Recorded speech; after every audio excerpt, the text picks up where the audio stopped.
Welcome to Straight Talk with Sandra Reish. Are you trying to master the game of life without success? There are secrets and strategies to living your best life. We'll share some of them with you on today's show. Take advantage of this series to become an expert at relationships. All relationships. It's time to live the life that you deserve to live. Now, here's your host, Sandra Reish. Welcome to Straight Talk with Sandra Reish, a show about living your best life. We try to tackle psychological topics, and not only psychological topics, any topic that really can have an effect on how you live your life. And I can't personally think of a topic that's more relevant at this time in everybody's life. And some people are really good at this, but most people in society and in life try to grasp onto control. And I certainly will explain why that is. And yet, teaser right off the bat, control is an illusion. So that causes a lot of problems. So today we're going to try to look at why people get addicted to control. And if, in fact, you see yourself as a bit of a control freak, and again, please know that I certainly relate to that.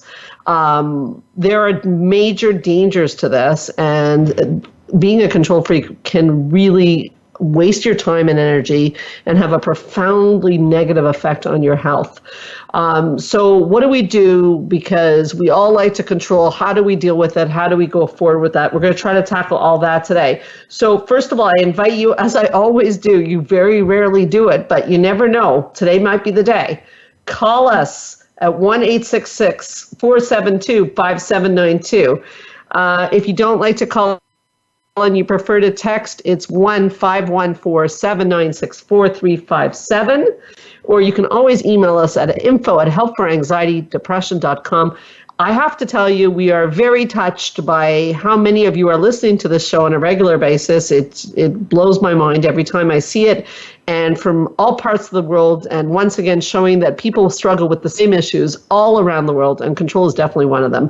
So as always, I bring in a guest to discuss the topic with me, and by popular demand, I have in the house Melissa Henley, clinical counselor, works at the Montreal Centre for Anxiety and Depression, specializes in emotions, anxiety, relationships, family dynamics. You name it, she handles it, and she handles it beautifully. She's become quite the regular on Straight Talk, and I know you guys love hearing what she has to say. Welcome back, Melissa, and thank you for being here today. Thank you. I'm really excited about this show today because I hear you talk about it a lot, and I can relate to being a little bit of a control freak myself. Right. So I'm really excited to talk about this today because I find, too, that a lot of people, and when I first learned about it, too, had a hard time recognizing why is it such a bad thing? Right.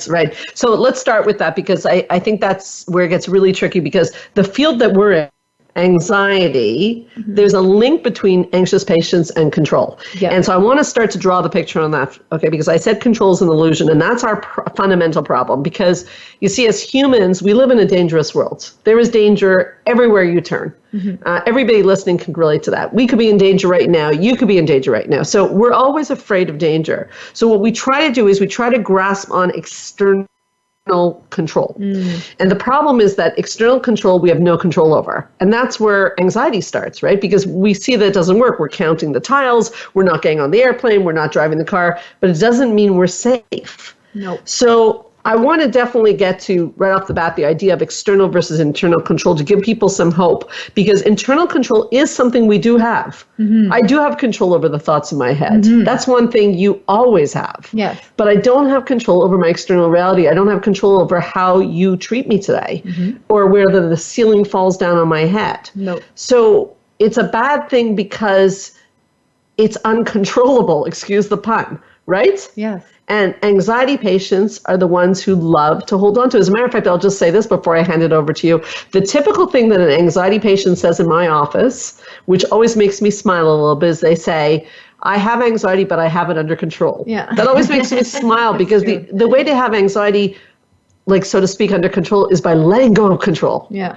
Yeah. Thoughts, Melissa, take it away. It's true. And that's a lot of we hold on to this external control because if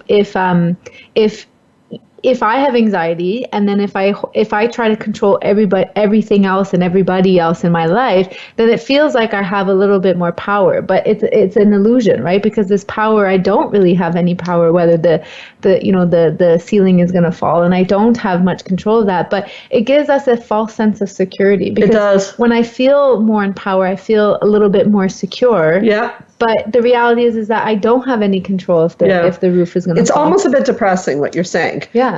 Because, and I thought it was so smart what you said, because that's where we get fed into believing. So if I do something like, oh, I'll say this to my partner and I'll get him to do this, and then it actually works, then we start to believe that we have control.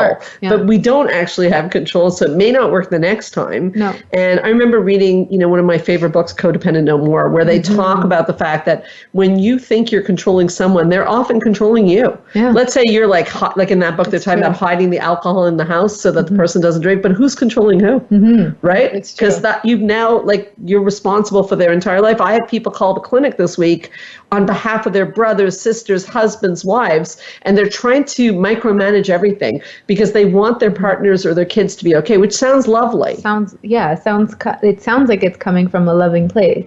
And it is, but it doesn't work. Why doesn't it work, Melissa? Well, it's hard. Actually, I found when I wanted to talk about this and it ties into why it doesn't work, is that when I used to work at the retirement home, I worked there for 3 years before I went Doing what? What did you do there? So I was a caregiver. Oh, wow. Yeah. Which, by the way, caregiving is a synonym for control. It's true. Oh, we have to talk about that. My God, oh, wow. Look at that. Okay, go.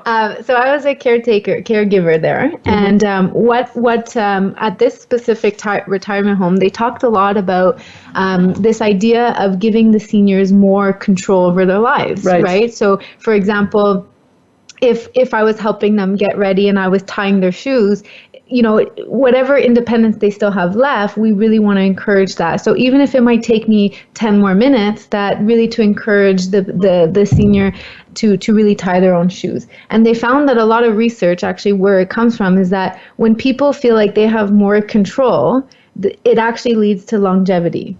Okay, so when people, but that's locus of control. Yes, so if the person feels like there's more in control, right, that will lead to longevity, and that's an internal focus of control. Internal. So we have to highlight that. Yes. Because internal you always have, and that's why they're living longer, if they feel they have internal. But if it's external, let's make sure people understand. Yes. What's an example of external control? External is like if I try to control somebody else, or if I try to not go to school because I'm scared of something would happen, like something so I'm trying to control my environment, something outside of me. Okay. So with the seniors, that they found, when they have a choice, it actually helps them. So then also in the research, they found too that we're born to always make choices and to choose. But the problem is this desire to want to choose and to control might be in our biological, hardwired DNA, right? I read about that actually today preparing for the show. Yep. Yeah. So we might conclude that actually that if being in control actually leads to positive things, then maybe the key to success would be to control everybody and everybody else. Right. But that's where the problem becomes, because it's not the key to success. Right. And so we think that by having this more control of ourselves, other people, that it would actually help us and to reduce our anxiety. And I love how you said that it's a sign of anxiety. I just love chatting with you, Melissa. I mean, we have such great discussions. It's almost like the radio show is a sidebar. Yeah. We do the radio show, but it's our way of getting together and shooting the what. So you brought up something that I read today that I thought was so interesting, is from an evolutionary standpoint, the belief that is hardwired in us is if we can control our environment, then we have a far greater chance of survival. So our deep subconscious mind gives us a push to say that we should try to control things, especially when we're in a fight or flight response. So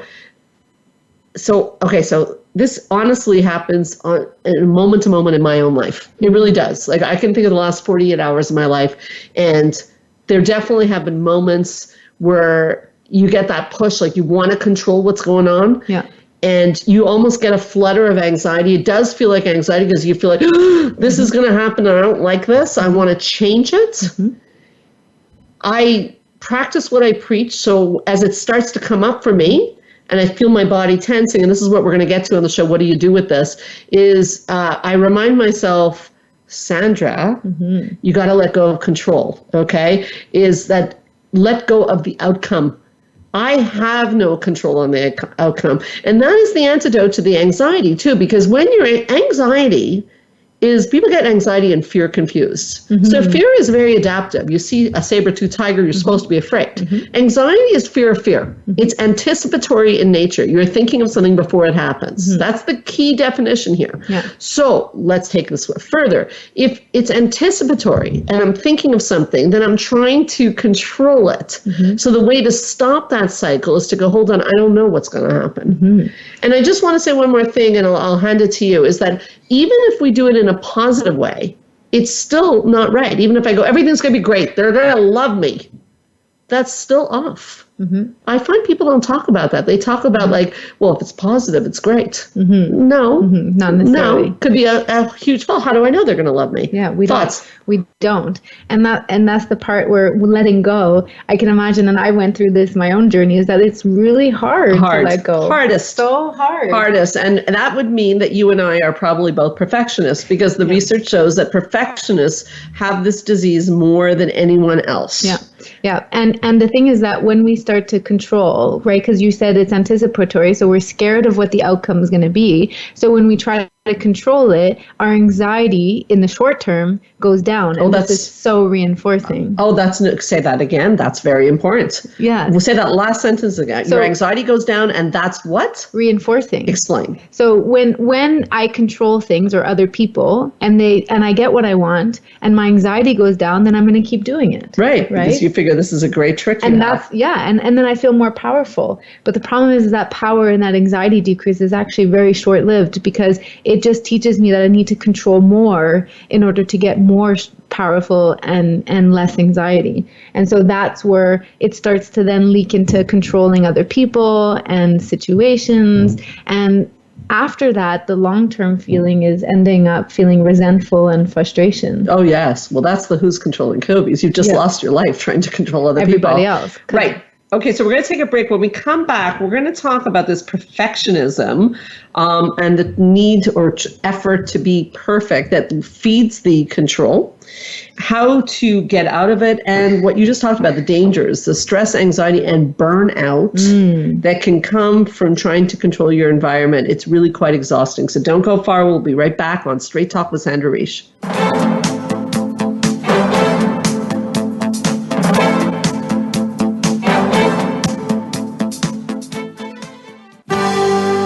Your life, your health, your network. You're listening to Voice America Health and Wellness. Join the therapist who is affectionately known as the Couple Whisperer, Sandra Reish, on her famous couple retreats, and change your life forever. Sandra offers couple retreats in beautiful locations several times a year that can radically change your love life. Couples describe her retreats as life-changing. Regain that loving feeling, bring your intimacy to a new level, and rediscover excitement and joy. Find out more at helpforanxietydepression.com or call 514-796-4357. We all want love and safety. Now you can have it. Call 514-796-4357 or helpforanxietydepression.com. Change your life forever with the latest cutting-edge products for home study treatment for anxiety, featuring the clinical director of the Montreal Center for Anxiety and Depression and host of Straight Talk, Sandra Reish. Sandra is joined by top therapist Georgia Dow in this revolutionary anxiety videos therapy series. Thousands of people have benefited from this scientifically proven treatment approach. Isn't it time you chose yourself? Visit anxiety-videos.com right now. That's anxiety-videos.com and change your life forever. A fresh look at today's health. Voice America Health and Wellness.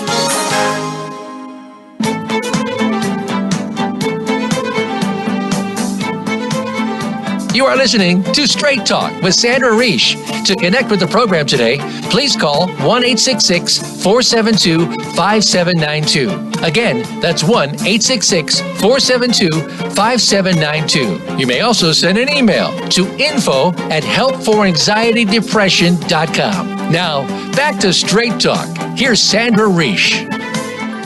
So we're back on Straight Talk with Sandra Reish. I'm Sandra, and I'm here with Melissa Hinley, clinical counselor. I'm a licensed psychotherapist, and this is a topic that we deal with in our offices day after day after day, because control is very linked to anxiety problems. So bring me somebody with anxiety, and I'll show you someone who tries to grasp onto control. Preparing for the show and looking at the issues with people who like control is a little bit, it's a little bit like getting naked, I have to say, because perfectionists, and both Melissa and I are admittedly fall a little bit into this category. And, therapists are not above getting addicted to control. I mean, as a matter of fact, caretakers in general love control. So it's okay to do it professionally. It's not okay to do it after hours. I've had to really learn that. So the research on perfectionists want to have control all the time. But here's the part that was a little disturbing, is that perfectionists are very insecure people. Wow. Yeah. But interesting. Think about it. What's the strive for excellence and perfection all about? So that's the funny thing about life, is society rewards you for being a perfectionist. I mean, God knows if you go hire a brain surgeon, you want him to be a perfectionist. Yes. But you may not want to marry him. No, that's true. Okay. You want him to be because perfectionists are very neurotic and controlled and detail oriented, but they're very driven people too. So we have to also do the psychology makeup of someone who's like that. Is the reason perfectionists are insecure people is that they have probably been raised in families where good wasn't good enough. Yeah. Yeah. And I know you and I have had private conversations, and we can relate to this. We can. High standard parents. Yes. My parents were very perfectionistic. Yeah. And some would say, well, that served you well. You've done well. The research shows that I have done well. I appreciate that comment. But the research shows that I probably would have done better. Really? Without the perfectionism, actually. Because the perfectionism adds a lot of stress, and people do even better when they're not stressed. Yeah, it's a lot of pressure. And this ties into like not feeling like it's ever enough. And that's why it's always trying to reach up to the standard that is almost doesn't even exist. Right? We have this idea of what it is, but it doesn't even exist. Right. And there's nowhere to go but down, by the way, even if you get there. Yeah. So you're only as good as your last accomplishment. Have you ever had those moments? You have a great talk, you do something great, you're like, I'm high, it feels great. 10 minutes later, wah, wah, wah, until your next thing. Yeah. Very addictive. Yeah. Continue. And with the perfectionism and feeling in control, like it's very true. I love how it says it's insecure people, because we would never think that, we see that they're, like you said, high driven. And they usually make a lot of money. They do very well in life. They do very well. And so, but the thing is that a lot of times, even the fact that we need to control our surroundings and be this perfectionism, I usually find when I go back and look at my clients and see where does it stem from, because there's always a reason why we are the way we are, and there's a reason why our behaviors are driven in a certain way. And so a lot of times this control and this perfectionism comes from, it's because we couldn't trust, like if we go back into our childhood, that somewhere along there, we couldn't trust that our needs are going to be met. Okay, that's very important. Please keep talking. Yes. So we couldn't trust. And so sometimes maybe our needs were met, and sometimes maybe they weren't. And this could be any type of needs. We all have needs. We have, needs. Obviously, there's the obvious ones of shelter, love, food, safety, right? But there's also emotional needs that we have. And so sometimes we can identify that maybe our needs weren't met some of the times. And so that's why we don't trust, like in our adulthood, we might not trust that the other person can give us what we need. And so that's why we may have this tendency to want to control and to control the other person into making them give us what we need. Beautifully said, I must say. That's such an important point. What do you think about that? Well, first of all, I think you said it very, very well. And I think that is exactly what's driving the car. And the problem is, and we're off on a little bit of a tangent that I think is important, though, for people who are listening and are struggling. Because what you just said is so important because there is an antidote to that. And I have to say that I certainly use my journal a lot on that particular point, is instead of looking to get my needs met always externally, which is lovely, but it doesn't always work, is can I go in and address that childhood need that you just talked about? Yeah. And I think that was such an important point. So I thank you for that. Again, while you're trying to control your environment, you're losing your time, you're losing your energy, you're getting burnt out, you're getting exhausted. Imagine what you could accomplish if you weren't focusing on that external control.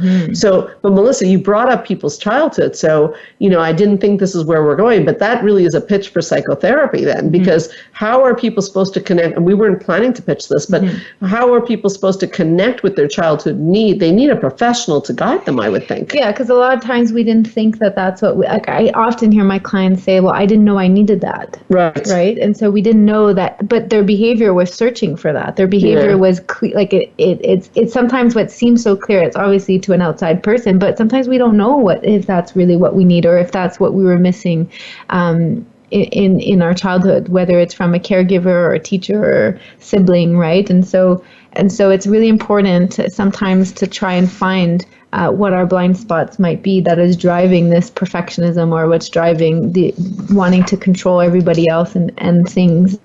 Environment. Yeah, that's so important.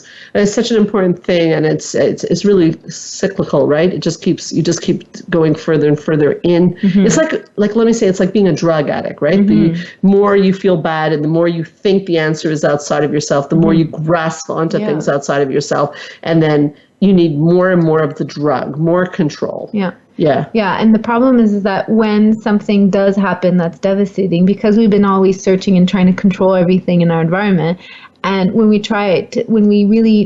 something devastating happens, we're not building our own resilience to be able to cope with what's going on. Very important point. And so it's like that's where I see a lot of people kind of crash, because they've been holding on to this illusion of power and safety, that everything around me is fine. But when something does happen, people are very resilient, but that's where I see a lot in my office, is that they come crashing because they didn't have the skills to trust themselves to get them through the devastating event. Well, that's the irony, right? So if you start to give up control and things start to fall apart a bit, you actually evolve. That's a good thing. So the emotion behind control, let's just get out there then, is fear. Yeah. Fear is driving that car. And that brings up something we often say on Straight Talk, which is that fear-based decisions are probably not good decisions. And even, like one of our other clinicians says, and she says it so well, even if the decision's a good decision, if it was made by fear, it's probably not a good decision.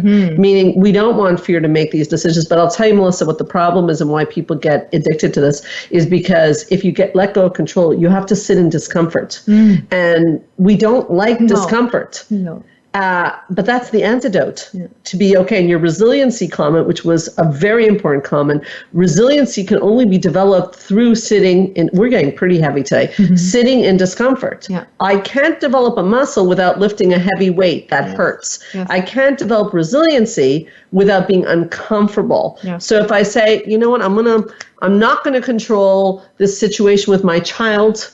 I'm not going to book appointments for my husband, and he might not go to the doctor if he needs to go, or whatever the example. I hear all sorts of things. I'm going to be really flooded with anxiety and discomfort.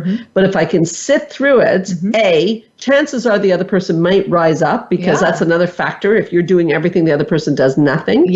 Brings up over-functioning, under-functioning. Yeah, it's very important. And I learn I can survive. I want to give an example, though, about what I hear in my office a lot about control between women and men. So women often take on a lot of responsibility and a lot of control in the household, but they become very bitter, as you said.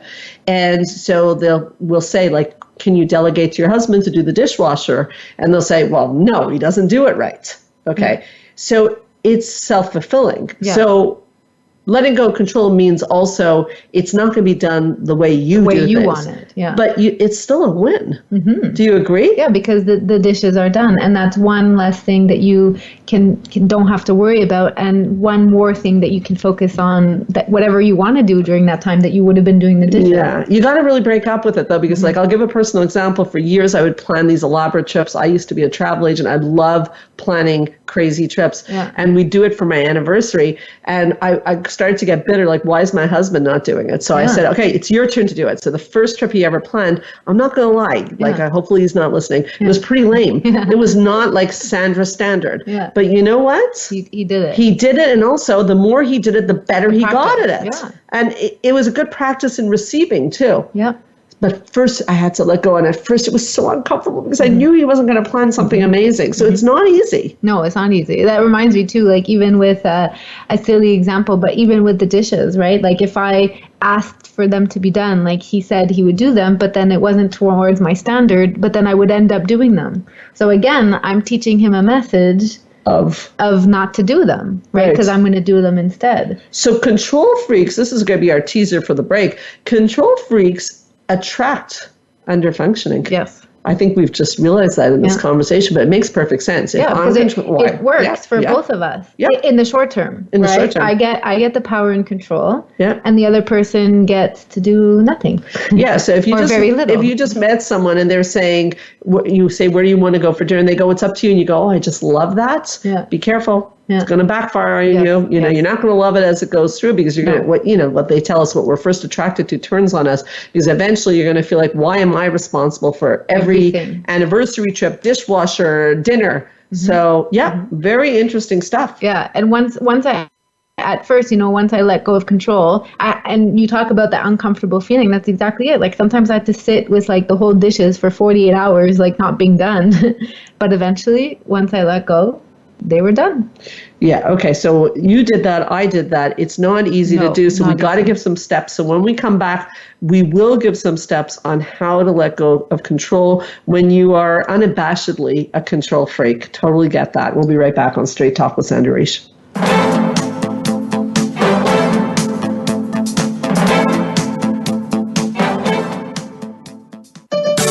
Your life, your health, your network. You're listening to Voice America Health and Wellness.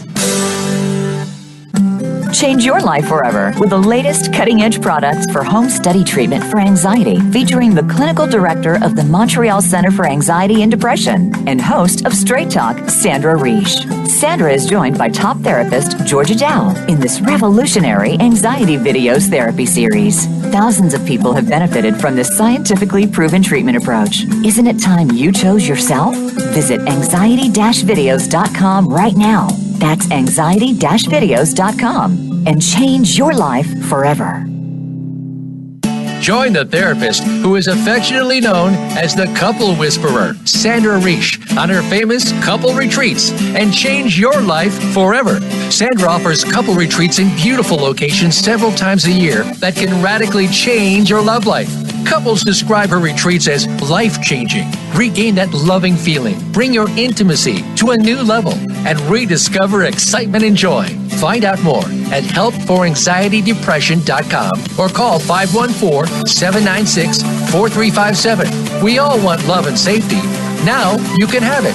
Call 514-796-4357 or helpforanxietydepression.com.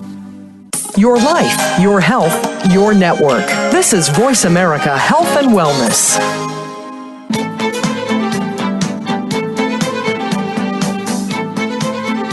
You are listening to Straight Talk with Sandra Reish. To connect with the program today, please call 1-866-472-5792. Again, that's 1-866-472-5792. You may also send an email to info@helpforanxietydepression.com. Now, back to Straight Talk. Here's Sandra Reish. I'm here with the lovely Melissa Henley, clinical counselor, Montreal Center for Anxiety and Depression, discussing control. And on the breaks, we're still chatting about it because it's such a big topic. And before I go into, as promised, the antidotes and the strategies to stop, feeding this disease, because it really can become a disease, we were talking about in love relationships. And this is, I think, the hardest thing, people and mothers too, mothers and fathers with their kids. So, how about this question? You have a loved one and you see them putting their hand in the blender. That's what I like to call it, putting their hand in the blender. They're about to do something that's going to ruin their life or hurt their life. And many, many people argue with me. They go, well, it's my responsibility to take their hand out of the blender. And talking as a professional here, because personally it's sometimes quite hard to do this, but professionally, that is not the correct answer. Now, why? Let me play devil's advocate. Like, I see my child, they're about to make a horrible mistake. Shouldn't I rescue them over and over again so that they don't ever make mistakes? Or my husband's fallen into a deep depression. I should be making an appointment with a psychiatrist for him, right? Yeah. Well, it's a trap. Okay. It's a big trap. Talk to me. It sounds like it's nice and great because we're caring and it's coming from a place of love and we want to help. It's so hard to watch someone that's suffering or watching somebody about to make a decision that is not going to be the most helpful. But the problem is that there's a lot of problems with this. A lot. I agree. But first, the first thing that comes to my mind is what I always say, what message are you sending to them? That's the first thing I always comes to mind. So the answer to that is what? Well, what message? If you stop your child from doing something that's going to hurt themselves, or making, calling the center and making an appointment, or checking, giving them their medications all the time and doing everything for them, the message that you're sending to them is that they can't do it themselves. They're incompetent. And by the way, in love relationships, I want to get this out here, is your partner at first will say, oh, thank you so much. But they'll resent you, actually, because feeling incompetent is not a good feeling. I also want to put a caveat. If your child's about to cross the street and get hit, we're not saying let them get hit. No. There are extreme circumstances where you do have to intervene. But we're talking about more, you've already given maybe one piece of advice. Let's say an example of someone being very depressed, you give them the phone number of some therapist and they're not calling the therapist. Should you be calling the therapist? I mean, I'm not going to lie.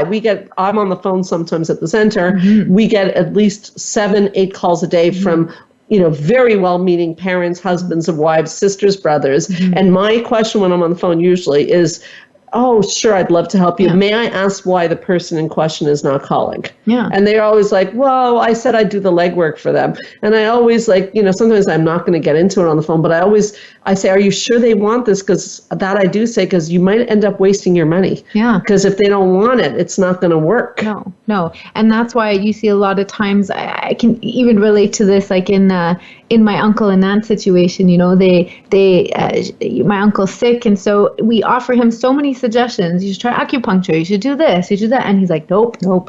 Or she'll try booking all these appointments, but then he won't go.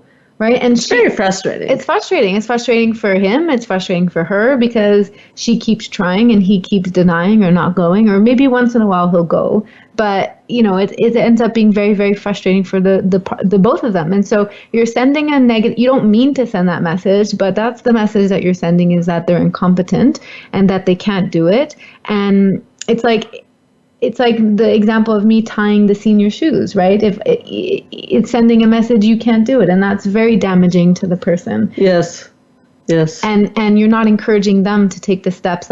We're all responsible for our own lives. Yes. And even when we have mental challenges, I want to add on to that, because then people say to me, they argue with me. I kind of love it. Yes. But they say things, but he's depressed. He's not well. But he's still responsible for his life. And he still has choices. You're a good counselor, aren't you? You're really good. That's a really important thing. At the center, I really try hard to train the clinicians to talk like this, because sometimes even clinicians enable. Yeah, we say, and depression is really hard. Yeah. But it becomes like, you tell me what to do, you fix me. And that's not necessarily what it is. Yeah. Even as therapists, we have to be careful. And, I train you guys and I tell therapists, never work harder than your client. And people might wonder, why do I say that? Is because if you're in a caretaking profession and you're working harder than your patient, something's going on.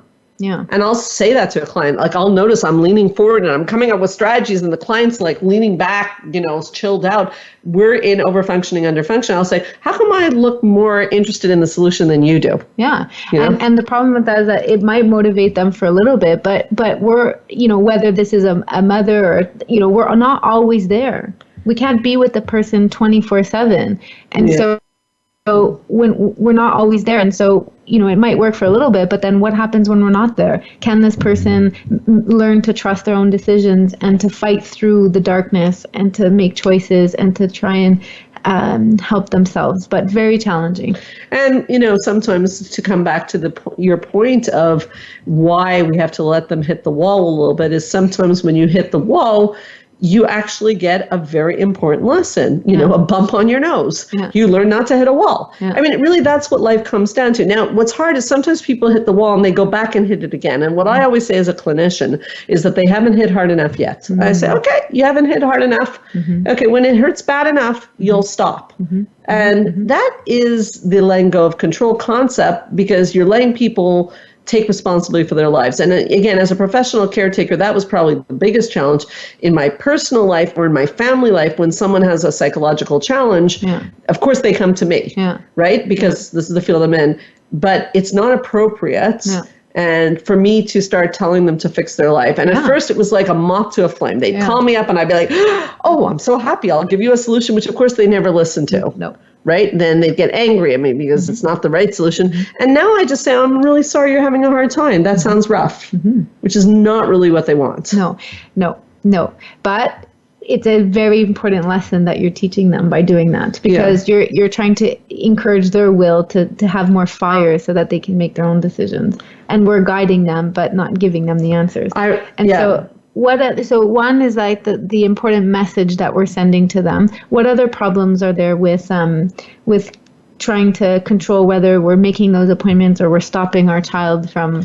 Well, I was just about to bring up your point that you mentioned earlier in the show is resentment. So let's imagine that, let's go with that example, but depressed husband, I make the appointment, I take care of everything because I don't want him to put his hand in the blender. And now he goes to the appointment or he shows up 40 minutes late to the appointment. I mean, I'm going to be super resentful, right? So, or he maybe doesn't show up late. He keeps on going and I keep on paying the sessions and setting them up, but things are not getting better. No. So you mentioned resentment being a big factor in control. Can you say a bit more about that? Well, it's just like when we want to control, we want the person to do what we want them to do. And unfortunately, in a perfect world, that'd be amazing if people can do what we want them to do. But eventually it might work for a little bit, but eventually they won't, because they're their own person. And so we're going to start to get angry and resentful that they're not listening to us. They're not doing what we want them to do. Yeah. So this resentment's going to start to build up, and maybe we might try to control them harder or more, but it's like this vicious cycle that we're actually going to be the ones end up, like you said, burnt out and sick. Yeah, because we spend so much energy. And I'm sure there's people listening right now who have someone in their family with addiction problems, alcohol problems, depression problems, and they're listening and they're wondering, oh my God, are you really saying what I think you're saying? Which is that yes, you could give like a sentence or two, like I heard that there's some treatment for this, but then you have to step back and let people hit the ground, which is the hardest thing to do when you love somebody, to watch someone hit the ground. It's the worst, right? You don't want to see your kids in pain. You don't want to see your partner in pain. You don't want to see your sisters in pain. You don't want to see your brothers in pain. But actually, you're doing a tremendous, tremendous gift. A lot of parents call me and ask me this question, to let sometimes someone sit in pain or discomfort. Parents have asked me, well, what if we put boundaries down in the household and they're disrespected? And if they know me personally, I go, yeah, right, Sandra, would you kick your child out of the house? If it went too far and I had to, yeah, I would. But I'd be miserable. Yeah, of course. But if the other problem is, and you asked other things about this, is if you don't let people put their hand in the blender, they learn that you're always going to rescue them. So not only do they feel incompetent, but they might become manipulative, and they might start to go, well, she's not going to put a boundary down because she needs to be controlled too much. So I can just get away with murder. I can do whatever I want because she needs to be in control, so she'll take care of everything. Yes. Yeah. Yeah. Another big example that I thought of is that another problem with doing this is that we're spending so much time controlling other people. And this is one thing you've taught me so much that I use a lot. Yay. Is to say, what is your payoff by doing this? Oh, yes. Right? Yeah, What that does sound like me. Yeah. What advantage does it give you by controlling everybody else and controlling the situation? And then, I thought back this in my life, and, with my group of friends, I have these 6 group of girls that were very, very close. But I realized that I'm always the one scheduling things and getting everyone together. Like, I'm the organizer of the group. And yeah, that sounds lovely. But the thing is, I had to ask myself, why am I spending so much time trying to control all my friends, right? And trying to do everything for them? Why am I spending so much time doing this? And what's my payoff? So what could be a payoff in that example? Well, you're organizing it. You feel that there is no way you'll be disappointed because you won't be rejected because you're setting it up. Yeah. And if you let go of control, what if they don't invite you to go out? So the control is giving you the illusion of you. I mean, and I'm not saying this is an illusion. Yeah. Your close group of friends may be a close group of friends, but you really wouldn't know that until you let go of control. Yeah. To see, and there's always that insecurity, right? If I wasn't doing it, would they be doing it? So like coming back to the anniversary trip, if I kept on doing it, it'd always be like, oh, would he ever plan an anniversary trip for me? You can only test that out by doing it. Yeah, and it comes back of what I said too, of like that part of it is scared that your needs are not going to be met. Right. That really brings it full circle. And so if I do it myself, then I can guarantee I'll get it done right. I'll get it done efficiently. I'll get it done my way, and I get to decide where we go and what we do. Right? It sounds awesome. Sounds great. It sounds great, but it just hit me that you're coming back to your question. Is the other payoff is you end up feeling very important. Yeah. And that's a huge payoff. You're very important. You're in charge of everything. Yeah. You're super important. Yeah. Yeah. And that's we can't live without you. Yeah, exactly. That's like drugs for a control freak. It's drugs, right? And then they say that, you're the glue of the friends, right? And you think that's such a great thing. It feels so good. But then again, we have to ask ourselves, and it's just because in your childhood you might have not felt important, or you, again, coming back to not trusting that our needs are going to be met, or don't trust that other people are going to uphold them. So, and the thing is that when I spend so much time on everybody else, I don't really have to think about me. Right? When I control, so you avoid yourself. I avoid myself. When I control everybody else, right? Then you don't have to look at your stuff. It reminds me of that line in that book I was mentioning, Codependent No More, is that you drink, if you have some challenges in your life, some people get drunk, some people take drugs, and some people go fix somebody, which is a control aspect, so that you don't have to look at your own emotions and your own feelings. That's a very important point, Melissa. Yeah, and I see that a lot in my clients, that they try to control the family and the family unit, and that puts a lot of pressure. Like, think about how much things you have to think of and to organize and to do, and like so many things on your list, that actually the number one person that's left neglected is them. Yeah, that's very sad, actually. Right. So that's at the base, again, of controlling environment. So perhaps you grew up feeling, and I should have mentioned that before too, is that people who grab onto control often have felt out of control in their lives. Many, many times they grew up in very out of control childhood. So it's not like you're crazy. You're not crazy. No. It makes sense that you are this way. And it may have even been adaptive in your childhood. It's just not adaptive anymore. So this time for sure, when we come back from the break, we'll talk a little bit about what you can do. But I think we already have point number one, is to observe yourself, which is what you were talking about. Observe yourself. What are your payoffs? What are you doing here? Why are you doing it? And if you think controlling your environment is going to make you feel important, it won't. No. It will make you feel probably quite exploited, because when you said that comment, I just wanted to come back to that. This comment, when people say you're the glue that holds the family together, you're the glue that holds, that is a manipulative comment. Yes. That is not a good comment for someone in your family to say to you, because they are saying that because they want you to keep on taking responsibility. And I don't like comments like that. I'd like to go on record as saying that I'm not a fan, right? Because there's a huge payoff for the person saying it. They're saying, do you take all the responsibility? I don't have to do anything. Yeah, brilliant. Yeah. Okay, we'll be right back, and we'll do those some strategies and try to bring this home. See you in a bit.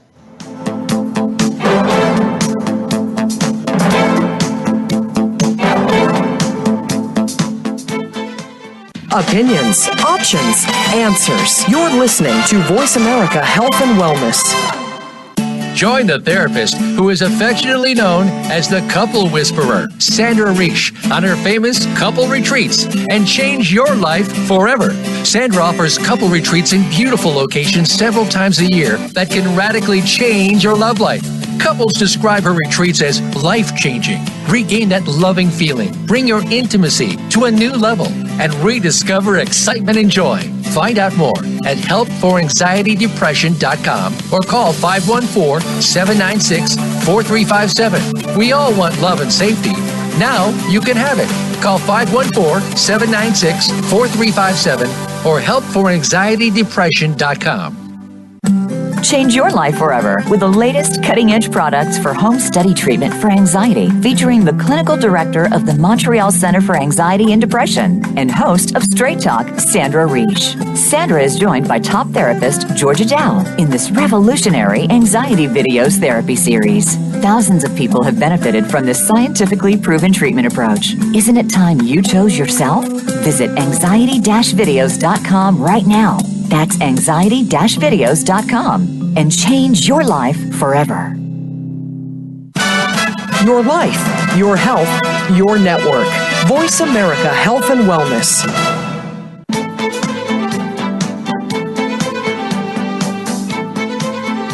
You are listening to Straight Talk with Sandra Reish. To connect with the program today, please call 1-866-472-5792. Again, that's 1-866-472-5792. You may also send an email to info@helpforanxietydepression.com. Now, back to Straight Talk. Here's Sandra Reish.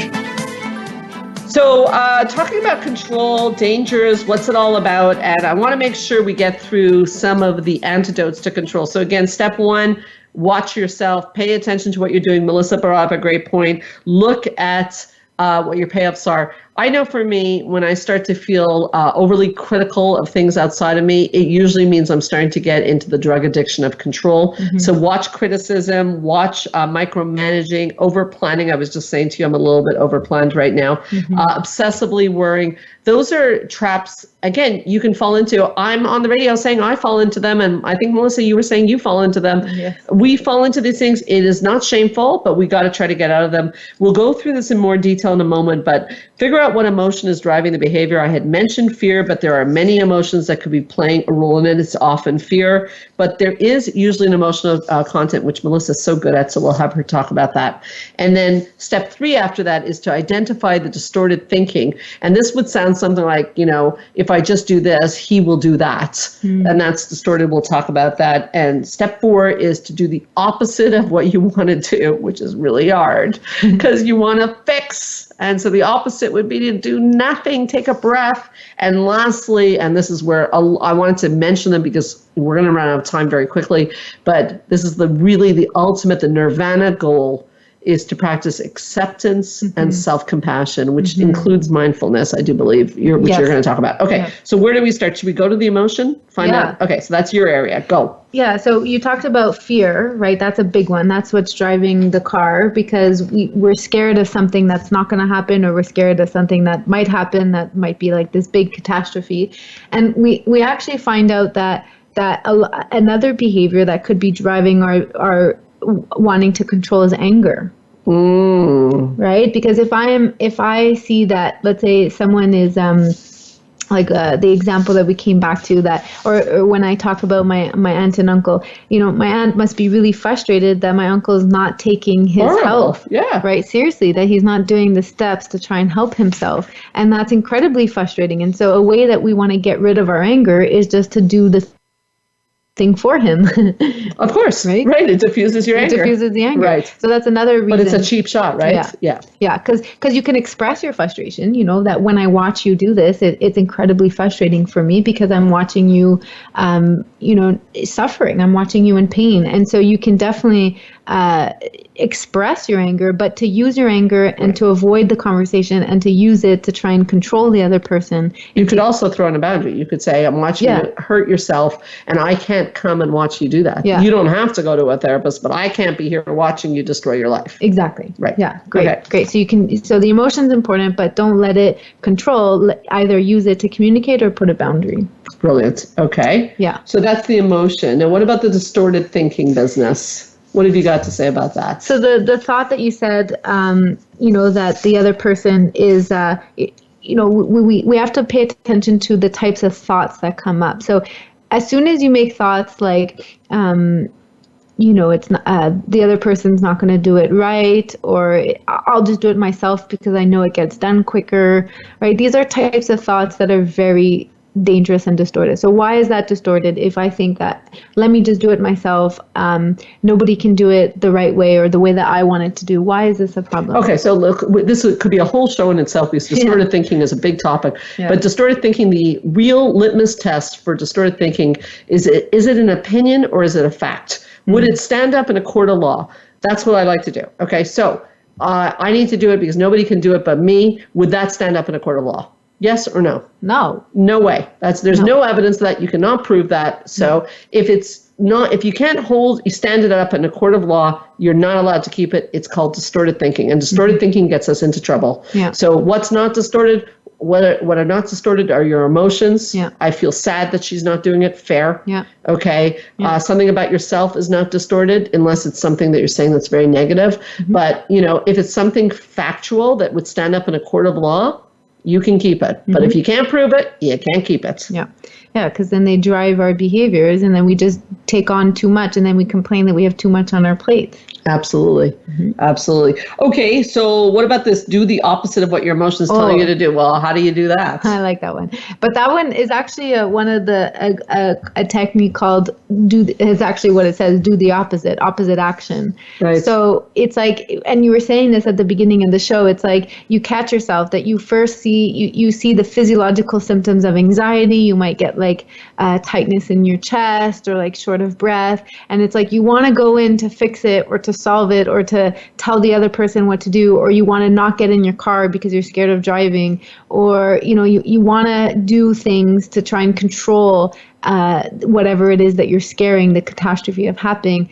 And so the opposite is literally just doing the opposite of what your not guts, but that reaction wants to do. That feeling, right? And watching that the full catastrophe that you thought was going to happen does not happen. Yeah, because it rarely does. It rarely does. Like the chances of the catastrophe that we feared, it actually won't happen, and then we're going to find ourselves less stressed and less pressured. Brilliant.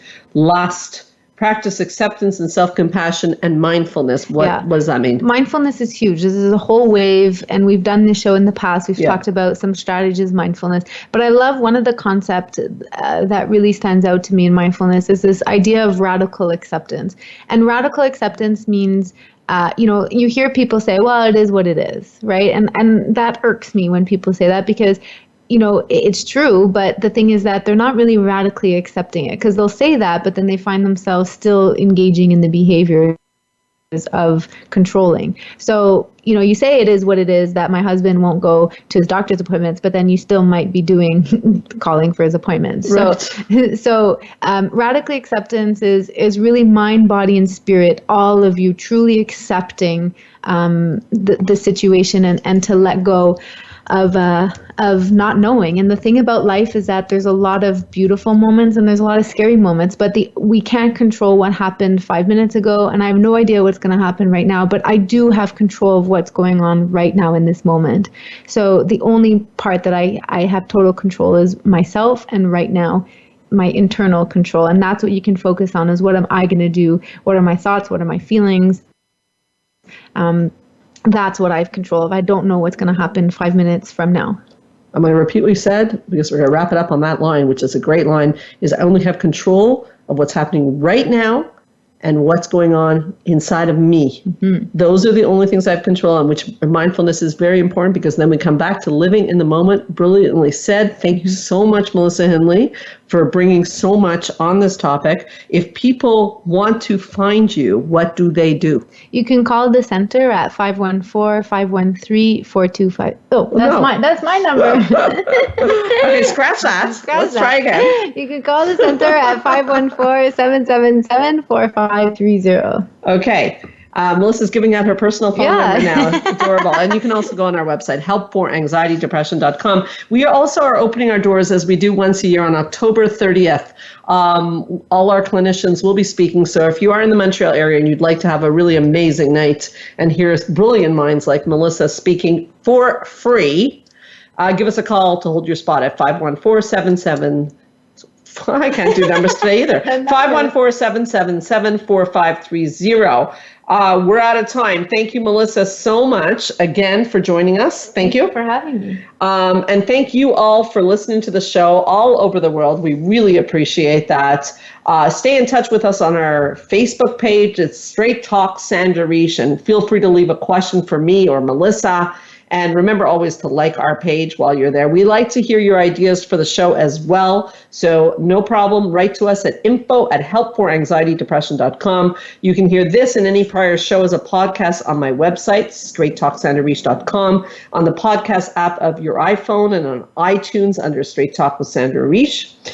And remember that if you're looking for further training on topics like this, you can always be in touch. We love to hear from you. My name is Sandra Reish, and I promise I'll help you learn to live your best life again next Thursday, same time, same channel. In the meanwhile, this is Straight Talk with Sandra Reish. Let's do it together. Keep your eyes on the stars.